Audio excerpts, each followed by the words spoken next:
अनजाने अजनबी। काय नाव तुझं? माझं नाव वैष्णवी, पण मला सगळेजण सक्सेसफुल वैष्णवीच म्हणतात। अरे बाप, आम्हाला माहित झालंय तुम्ही सक्सेसफुल झालात। मग सक्सेसफुल होण्यासाठी तुम्ही कशाचा सहारा घेतला? नेमकं कष्ट, मेहनत, काय काय सहारा घेतला? कशाचा सहारा घेतला? मी बाटलीचा सहारा घेतला। बाटलीच्या सहाऱ्याने मी सक्सेसफुल झाले। कस काय? आता तुम्ही एखादं राकेट घ्या आणि त्याला खालून आग लावा आणि पेटवा।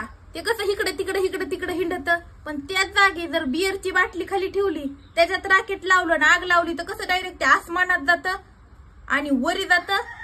ते कसं सक्सेसफुल होतं, तसंच मी बी बाटलीच्या सहाऱ्याने सक्सेसफुल झाले।